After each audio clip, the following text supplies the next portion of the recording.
Now here's the part, the tuning part, the reason why all this matters. I think that you typically want the green line to be as low as possible without letting the red line hit it. In other words, we want to drop this down. We want to lower our stream bits per second rate as far as we can without impacting quality or without allowing this line to hit, our committed rate. So let's go to settings here. Well, first let me demonstrate this. So I'm just going to switch the stream to standby mode.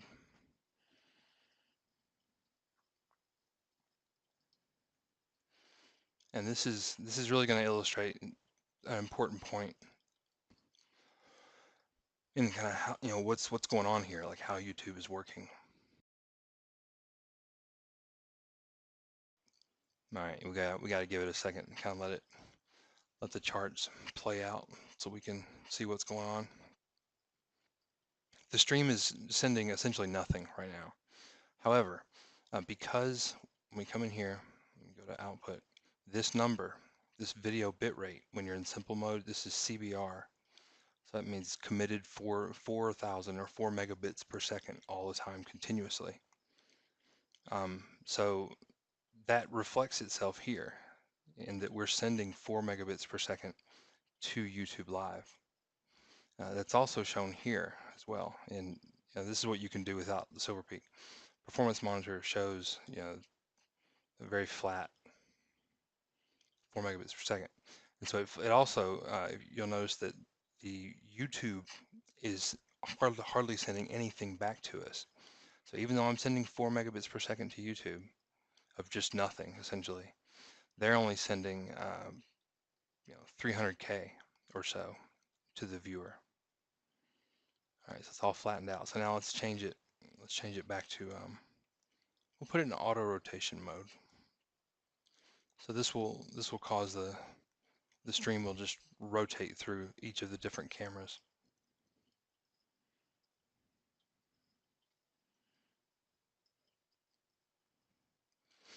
All right, so this bottom view, so the top view is about 9 seconds behind the bottom view. And we can tell that for sure by going, just right click in the video and go to stats for nerds. It's an appropriate name for this feature because you have to be nerdy, kind of nerdy like me, or you have to be maybe hardcore, I don't know. Anyway, this gives you information about how far off live latency we are. So this view is right now, like right when I'm talking, and that's 8 seconds behind. So whatever happens down here is going to happen up here 8 seconds later. So it's pretty close. That's about as close as you can get it actually. Maybe 8 seconds, 9 seconds is really good. And that's with it set to minimize latency as opposed to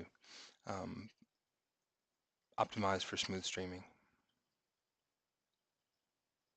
Okay. So it's running through its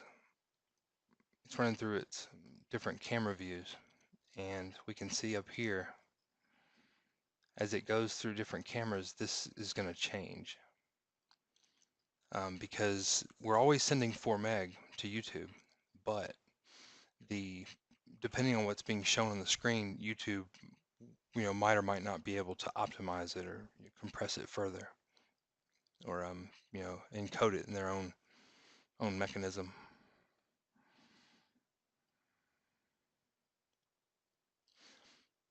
So what we are seeing though, as it goes through all the different cameras,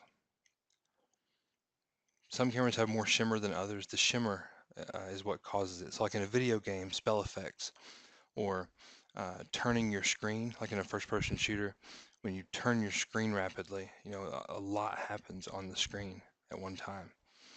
So what I'm doing here is obviously not a game, but it's the same kind of thing. There's a lot of stuff happening on the screen at one time. Many different changes, and the ripples that create sort of nature. It creates enough of a random kind of effect that it really stresses the encoder and forces a huge number of updates to be sent in the video stream.